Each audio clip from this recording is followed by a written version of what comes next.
Well, you might be wondering, what is this circle all about? Well, I've been practicing Bagua for about 15 years, and Bagua is a Chinese internal martial art. Well, I'm not doing martial arts anymore, I'm doing Qigong instead, and the heart set in particular, and all of the exercises that do help to improve this mechanism of heart, which is the only mechanism that actually allows you to see the reality as it is, as opposed to martial arts, which are all about literally emphasizing your very own vision of reality. But back in the day, the way I was practicing was as follows.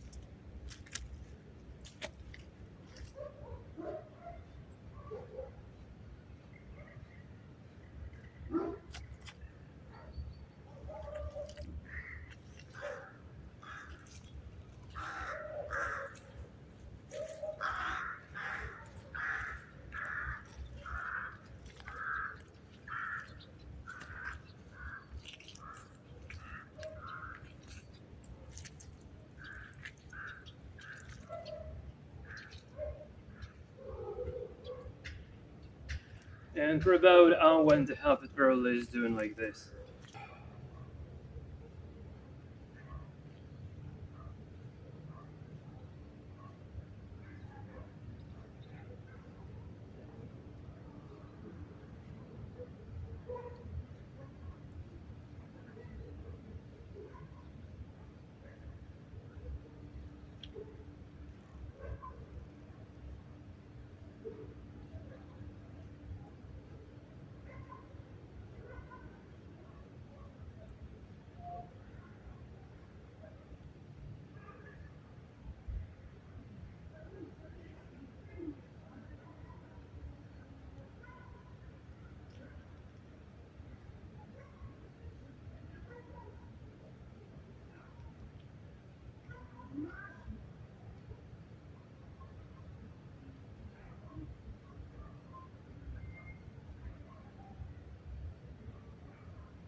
Unlikely martial arts, which is genuinely all about answering the questions in regards to how to interact with the outer world, basically.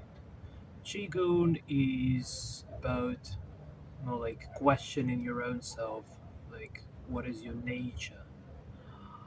So, martial art knows everything for sure and brings you sort of solutions of how to act in a certain type of situation. And martial arts are objective, while Qigong is really subjective. And again, instead of answering questions, it's more likely to be asking those.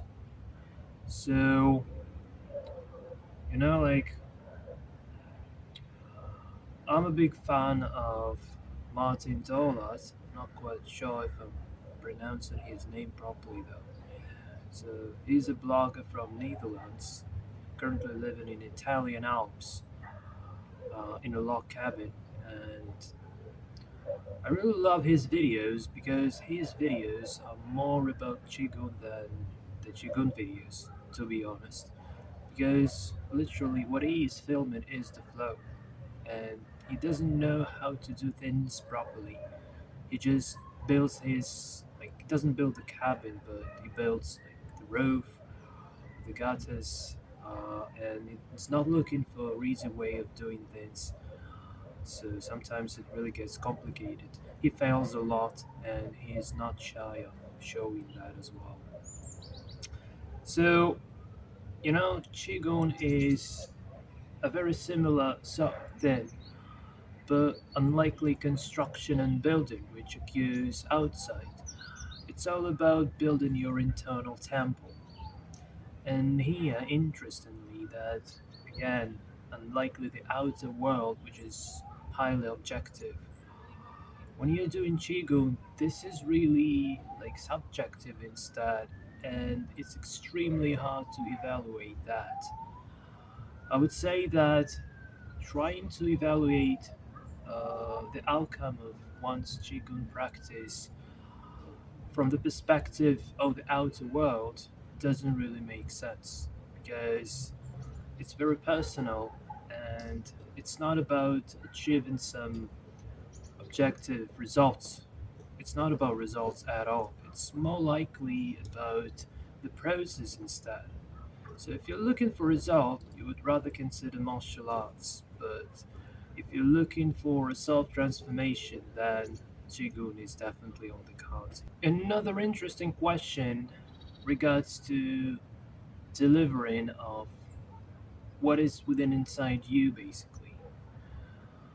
And again, with martial arts, it's more like insisting your own vision of life, of problem solving. And if you would like to compare that to something you really know, well, tutorial style on YouTube, which I've been doing for quite a bit of time, like a lot really, is about this really. But the problem is when you're starting to make a tutorial style video or content delivery or whatever, you're not actually delivering the very gist of what you're trying to talk about or do, even if this is about some objective skill. You unfortunately make the person who is watching that, like putting him into attention, making him like trying to learn something. But the only real thing someone can learn from the master in this case is just his mistakes, literally. That's pretty much all about it. And when it comes to like trying to deliver something internal, whatever attempt to teach that, it actually fails because the interpretation of this internal flow literally kills the flow itself, and there is no more subject to talk about. So that's the reason why students has been living with their teachers back in the day, like just being a part of the family, like to be able just to observe the teacher's lifestyle, like what he does, like how he walks, how he talks, how he eats, cooks, whatever. So, like, how he lives, basically. That's the very gist of it. How he lives. And it's not about, like, how he does things, but rather about his being calm, calm and steady, and, like, something that is not moving, but stays still, stands still instead. This is incredibly hard to explain, really. And currently, I'm at the point of my life where I've realized that this martial art way of living is literally not going anywhere. And, like, a few years ago, I was like truly believing, like, making all of these tutorials I made on YouTube, like, they sort of made sense. Like, if I can help people to try to get some skills, programming skill, to apply it later for making money, by, like, selling your code, time, whatever. I thought that kind of makes sense, and probably many subscribers has come to this channel in particular due to that exact reason. But, you can only do what you currently are at this particular point, and if you're no longer what you're doing, like, doing that doesn't really make any sense anymore. So, um, just through my entire life, I've been searching for a single answer to the question, like, how to interact with the outer world without doing some damage to your own nature. Like, I'm very sensitive, and this sensitivity, on the one hand, it has the benefit of, you don't need to, like, get hit a lot with life to understand something. You just a very tiny push, and, like, life pushes you very gently, and you already understand, like, you are going the wrong way. Unlike with those people who doesn't have that sensitivity, they need to get into a real serious trouble to realize they were doing something wrong. But the downside of this sensitivity is when I'm trying to, like, doing something outside, it obviously, like, most likely just ends up with a completed disaster. Like, my dad is wondering, like, you're a programmer, you are capable of making money, like, I can do about $50 per hour for web scraping and a bit of web development. And I've rejected so many offers, and I really had lots of opportunities, and not even working for companies, but just instead, like, doing the pure freelance. And I didn't really need to go full time. I could work like 2 hours a week and, like, do this twice a month. That would be fairly enough. That would be fairly enough for living in Ukraine, even though it's war now. It's not really that easy. But anyway, but for some reason, I don't consider that even for now. Like, I rejected all of the offers, and instead, like, my YouTube income from the monetization is really miserable. It's around, somewhere around $50-$60 per month. So it's literally nothing. It just sometimes happened that someone is donating me on the Patreon. Sometimes I can do some random freelance job that I had a headache after doing that, so I don't really like that. But I'm not going that way anymore. And, like, not doing martial arts and doing Qigong instead, and not doing freelancing and trying to do YouTube, not in terms of trying to really, like, get those million views, but at least trying to maintain this slow living, this minimalist kind of approach, just to make sure that I can buy some cat food for my cats. I would be happy with that already as well. So, like, yeah, although I have those options, those possibilities that many would really kind of ready to spend a lot of time and effort and whatever to get that sort of a position that I currently have. But yeah, I would love to give it for free to anyone. Unfortunately, I can't. So yeah, just That's kind of sort of thing. So one of the major reasons of why I've switched the way of making content here on YouTube is mostly because that's a sort of a, I don't know, probably diary on the one hand, or better to say looking into the mirror on the other. So like when I'm doing these videos and when I do editing later, when I just like trying to look at myself from the outside, it's really easier to see some mistakes I can't see while being within inside this body, right? So that kind of helps me to like get a feedback from the outside, and like even my own feedback to my own self is already like good enough for me. So like it's always a choice whether you're trying to like running all of the time, fighting, trying to make money, like when someone's opinion matters to you. All of this modern insanity that is going on all over the world. So you can consider that definitely. Many people do, especially young people. But yeah, when you are young, you just want to win, want to kneel everybody. That's what I was wanting when I was young. Yeah. Yeah, I'm still young, but not as young as I was 20 years ago. And like my life goals has shifted a lot after, and the war has also like paid its tribute to the way how I envision the life in general.